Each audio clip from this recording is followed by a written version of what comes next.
한 번 죽는 거야. 이 중에 인정하지 않을 사람이 누가 있겠습니까마는 죽음이 두려운 게 아니라 그 뒤에 있는 구절, 한 번 죽는 것은 다 사람에게 정해진 이치지만 우리를 심히 고민하게 만드는 것은 그 후에 기다리고 있는 심판이 있다. 한 번 죽는 것은 모든 사람이 가는 종착역이지만 그 뒤에 심판이 있다고 하는데 도대체 어떤 종류의 심판이 우리를 기다리고 있을까요? 계시록 21장 7절에서 8절은 두 종착역을 이야기해 줍니다. 이기는 자는 이것들을 상속으로 받으리라. 나는 그의 하나님이 되고 그는 내 아들이 되리라.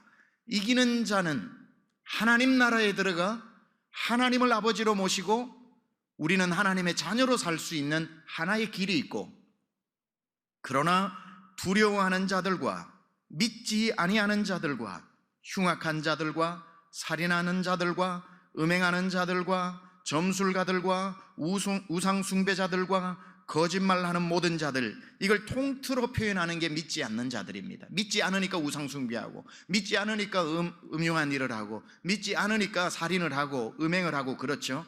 믿지 않는 자는 불과 유황으로 타는 못에 던져지리니 이것이 둘째 사망이다.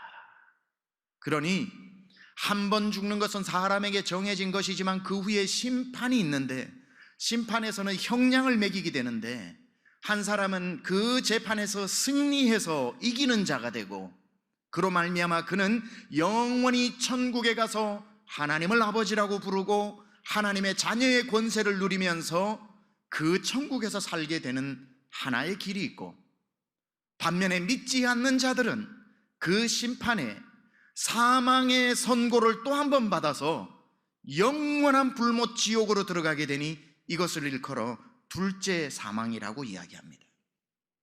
심판대에서 승소하느냐 패소하느냐에 따라서 천국으로 가느냐 지옥으로 가느냐에 대해 그 갈림길이 이 세상에서 한 번 죽는 것보다 훨씬 더 중요한 과정이라는 사실. 그러고 보면 죽음이 문제가 아니라 죽음 뒤에가 훨씬 더 중요한 문제라는 것을 알게 됩니다. 만약에 두 번째의 심판, 둘째 사망이 없고 모든 사람이 죽는 이 죽음만 있다면 이 세상 도대체 우리 멋대로 살지 않아야 될 이유가 뭐가 있겠습니까? 내 마음대로 살아도 되는 거지요. 왜냐하면 죽으면 끝이라면 말이죠.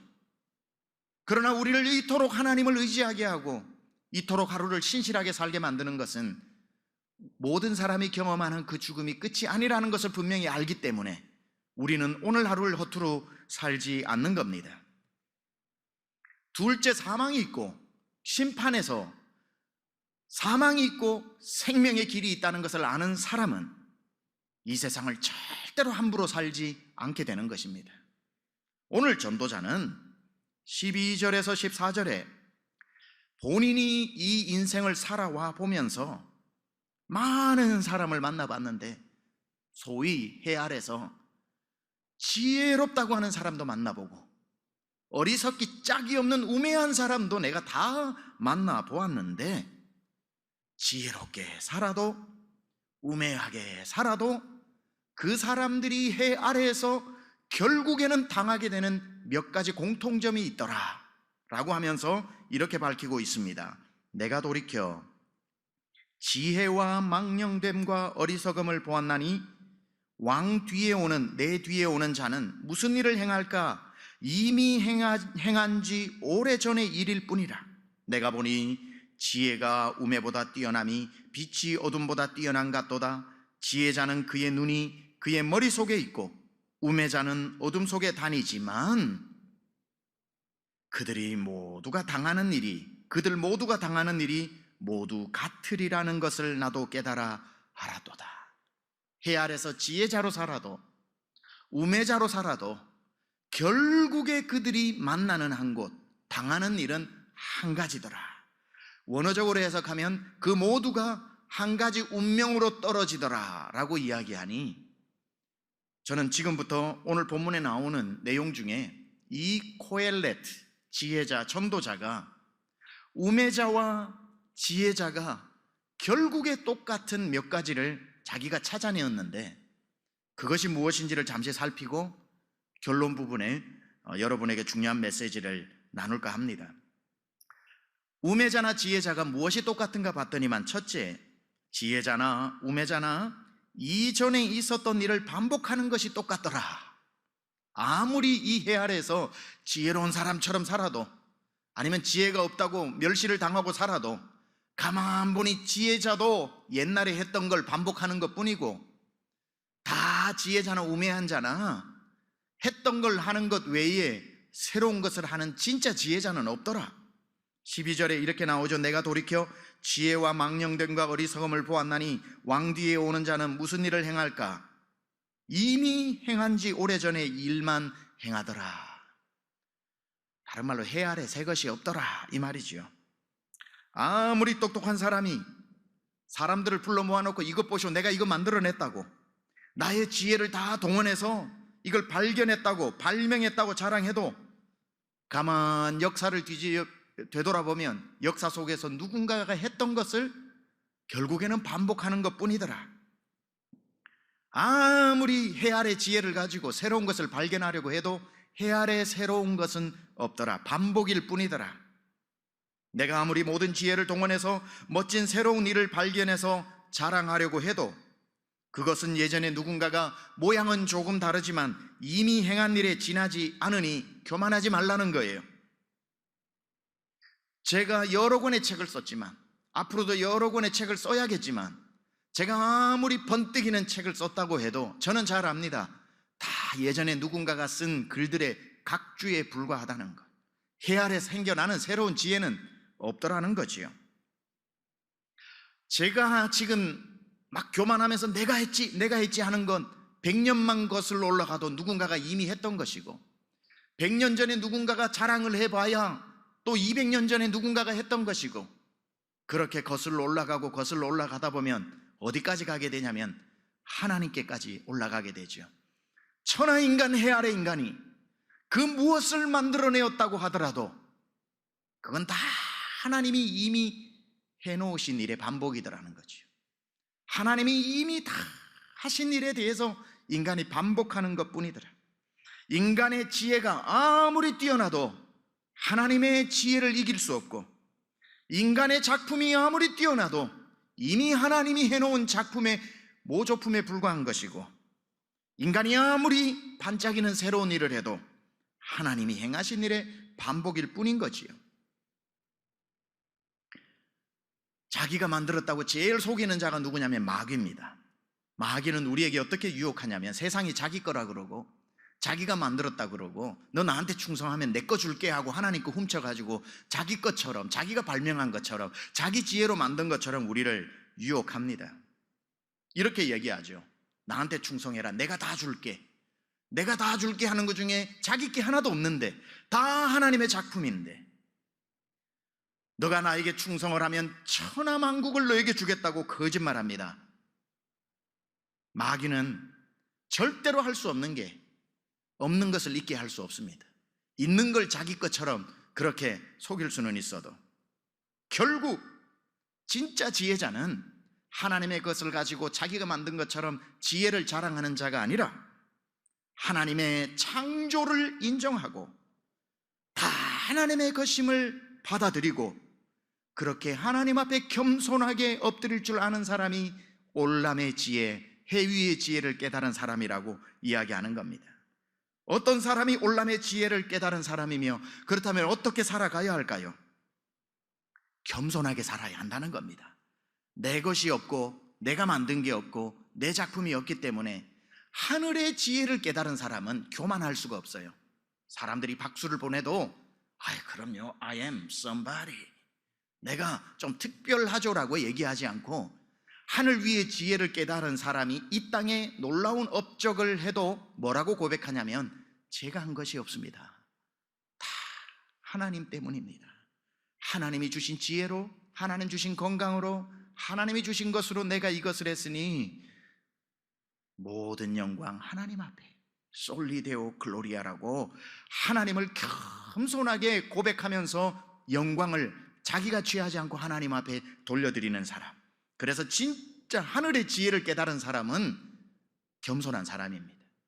천하의 입으로 하나님 하나님 해도 가만 지켜보면서 자기 이름 내려고 하는 사람은 하늘 위의 지혜를 아직 덜 깨달은 사람입니다. 하늘 위의 지혜를 깨달은 사람은 자기가 했다고 말하지 않습니다. 하나님이 하셨다고 이야기합니다. 아무도 못했던 일을 내가 했다고 하지 않습니다. 이미 우리 믿음의 선배들이 했던 것을 내가 반복한 것뿐이라고 겸손하게 고백합니다.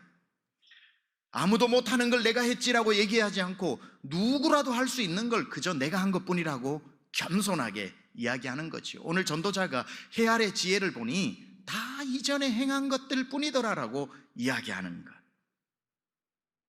겸손한 사람이 해 위의 지혜를 깨닫고 해 아래서 살아가는 사람인 줄 믿습니다.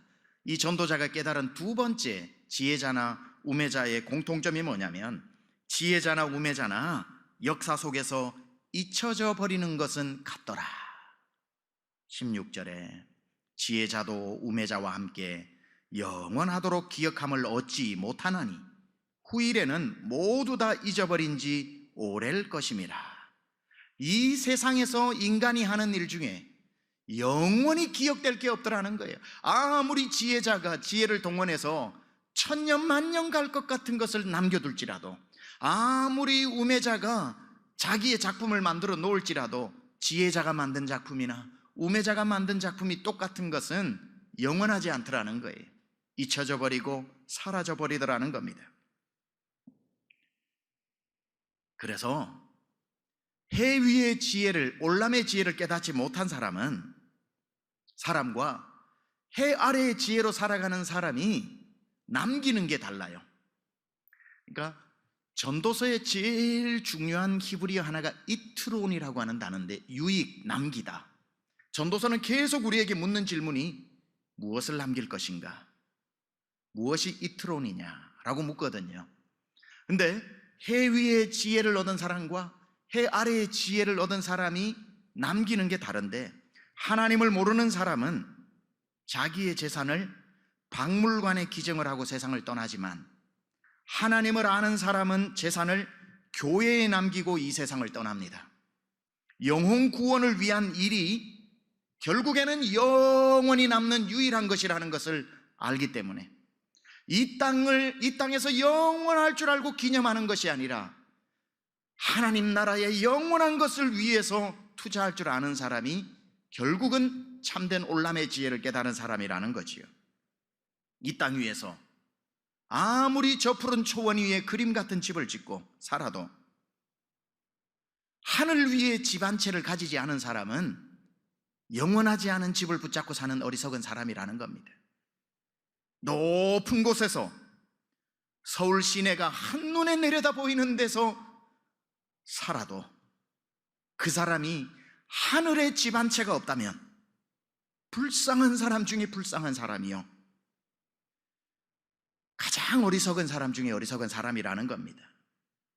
왜냐하면 그 고층 건물에서는 영원히 살 수 없기 때문에, 하늘나라가 바로 우리의 영원한 처소가 되기 때문에 예수님이 친히 말씀하셨습니다. 마태복음 6장에 너희를 위하여 보물을 땅에 쌓아두지 말라. 거기는 좀과 동록이 해하며 도둑이 구멍을 뚫고 도둑질하느니라. 오직 너희를 위하여 보물을 어디에? 하늘에 쌓아두라. 거기는 좀이나 동록이 해하지 못하며 도둑이 구멍을 뚫지도 못하고 도둑질도 못하느니라. 여러분, 이 땅에 남겨놓은 영원할 것 같은 이 땅의 것에는 다 도둑이 오고 좀이 슬고 동록이 해하고 결국에는 세월 속에서 사라져버리고 맙니다. 아무리 많이 남겨두어도 그저 누구의 것이 며칠 더 몇 년 더 오래 가느냐 짧게 가느냐의 차이뿐이지, 시간 지나면 안개처럼 증발해버리고 마는 것이 해 아래에 남겨놓은 우리의 유산이라는 겁니다. 나중에 몇 대만 내려가도 그 이름을 아는 사람이 없고 그 건물이 누구의 것인지 아는 사람도 없고 결국의 인생은 하늘에 쌓아둔 것만 남게 되는 거지요. 여러분의 이름이 이 세상에 어딘가에 어느 건물을 남기고 떠난다고 하더라도 그 이름은 누군가에 의해 지워지고 말 것입니다. 하지만 여러분의 이름이 이 땅 어딘가에 새겨지는 것이 아니라 하늘의 생명책에 기록되어져 있다면 여러분의 이름은 영원히 갈 것이고 그 이름을 지울 자는 주밖에 아무도 없을 것입니다. 아니, 주님조차도 그 이름을 절대로 지우지 않으실 것인데, 계시록 3장 5절에 이기는 자는 이와 같이 흰옷을 입을 것이요 내가 그 이름을 생명책에 결코 지우지 아니하고 그 이름을 내 아버지 앞과 그의 천사들 앞에서 시인하리라. 어느 사업에 크게 성공한 장로님이 갑자기 이렇게 심장이 두근두근거리고 해서 병원에 체크하러 갔다가 입원을 했습니다. 입원을 해가지고 검진을 받고 혈압도 체크하고 심장 박동도 하고 여러 가지 당뇨 검사도 하고 했는데, 그렇게 이제 며칠을 좀 안식 겸 이렇게 쉬고 누워 있는데 담임 목사님이 오셔서 또 장로님이 입원하셨으니까 와서 막 기도를 해줍니다. 그러던 차에 주임 교수 의사가 들어와서 이렇게 차트를 쭉 보더니만 옆에 있는 간호사에게 외칩니다. 지금 바로 장 의사 불러. 속삭이는 그 말을 이 장로님이 듣게 된 겁니다. 내가 죽게 되었구나. 장 의사를 불러라고 하는 거 보니 내가 죽게 되었구나. 목사님 손을 잡고 목사님 나 한번 기도해 주세요 하니까 목사님께서 간절하게 기도를 합니다. 그러고 난 뒤에 목사님 저 앞에 종이하고 펜을 저에게 좀 주시겠습니까? 펜하고 종이를 주니까 앞에 오자를 쓰고 동그라미 9개를 그리면서 내 평생 주님을 위해 제대로 충성도 못했는데 목사님 이걸 교회에 드리고 가겠습니다 하고 그걸 목사님 앞에 사인도 해가지고 이제 헌금을 한 겁니다. 그러던 차에 간호사가 뛰어가서 장의사를 데리고 왔는데 젊은 수련의 의사를 데리고 왔는데 보니까 성이 장씨인 의사인 겁니다. 의사장, 닥터장인 겁니다. 그래가지고 이 주임 의사가 닥터장! 지금 1년 동안 아직도 정신을 못 차리고 차트가 바뀌었잖아. 이 사람은 지금 맥박도 정상이고 혈압도 정상이고 당뇨도 없는데 당장 퇴원 수속해. 그 말을 장로님이 듣고 목사님 아까 종이 다시 좀 주십시오. 그리고는 끄적끄적이면서 목사님 하고 주는데 목사님이 나가면서 보니 동그라미 3개가 지워져 있더랍니다. 죽음 이유가 가까워 오면 이 세상에 무슨 미련이 있겠나 하고 다 참된 가치를 볼 줄 아는 눈이 열리다가 조금이라도 살 기회가 생기면 당장 이 땅이 영원한 줄 알고 다시 마음이 바뀌어져 버리는 게 우리의 모습 아니겠는가. 무엇이 영원한지 또 잊어버리고 무엇이 영원히 남고 무엇이 곧 잊혀지는지도 잊어버리고 금방 잊혀질 곳에 영원히 잊혀지지 않는 염원을 담아 잊혀지는 것을 붙잡고 제발 잊혀지지 않기를 원한다고 우리의 바램을 쏟아내는 몸부림치고 있는 것이 인간 아닙니까? 이 세상에 참으로 헤아려 어리석은 사람은 세상에서 영원히 기억되게 살려고 하늘을 잊어버리고 사는 사람, 영원한 곳에는 도무지 무관심하고 영원하지 않은 곳에 인생의 모든 열정을 다 쏟아붓는 사람, 영원하지 않은 곳을 헤매고 다니면서 그곳에 영원히 있기를 기대하면서 살아가는 사람, 곧 잊혀져 버릴 곳에 내 이름을 기록하고 살려고 하는 사람, 이들을 다 일컬어 우매한 자들이다. 어떻게 살아야 합니까? 영원히 잊혀지지 않는 것을 위해 살아야 합니다. 절대로 지워지지 않을 곳에 내 이름을 새기고 살아야 합니다. 영원한 것을 위해서라면 영원하지 않은 것이 무엇인지를 볼 줄 알고 그것을 포기할 줄 알면서 살아야 합니다. 하루만 남아있는 생애라고 할지라도 그 시간을 하늘의 것을 쌓는데 내 시간을 들여야 하는 것입니다. 그것만이 이트론 유익한 인생, 결국은 남기는 인생이 되는 거지요. 지혜자가 보니 세 번째 우매자나 지혜자나 똑같은 것이 또 하나 있던데 보니까 죽는 것이 같더라. 16절 하반절이 이렇죠. 오호라, 지혜자의 죽음이 우매자의 죽음과 일반이로다. 해 아래서 IQ 200으로 살아도 죽고 IQ 두 자리로 살아도 죽고, 목사님 저는 세 자리인데요 0.99 뭐 이렇게 하면서 어떻게 살아도 결국은 죽음이라는 신호등에서 만나게 된다. 똑똑하게 살든 우매하게 살든 이 세상 살아갈 때 좀 더 편한 사람이 있고 불편한 사람이 있겠지만, 지혜를 가진 자는 편리하게 살 것이고 우매한 자는 불편하게 살겠지만 결국에는 만나게 된다. 왕으로 살아도 죽고 노예로 살아도 죽고 결국 죽음의 신호등에서 만나게 되는 거지요. 알렉산더 대왕 아시지요? 그리스 제국을 통치했던 사람, 세계 정복을 통해서 마게도니아를 거대한 제국으로 일으켜 세운 사람입니다. 그가 활동했던 동시대에 자기 친구처럼 교제하며 살았던 철학자 디오게네스가 있는데, 어느 날 알렉산더 대왕이 들판으로 나아갔는데 들판에 홀로 서서 무엇인가를 하고 있는 디오게네스를 만나게 됩니다. 뭘 하는가 가만 보니까 디오게네스가 뼈 산더미처럼 쌓인 뼈를 가지고 뼈에서 무엇을 찾습니다. 알렉산더 대왕이 묻습니다. 친구여, 무엇을 찾고 있소? 디오게네스가 대답을 합니다. 나는 지금 당신 아버지 필립 왕의 뼈를 찾고 있습니다. 그런데 말이죠, 도대체 당신 아버지의 뼈와 노예들의 뼈를 구분할 수가 없군요 라고 이야기합니다.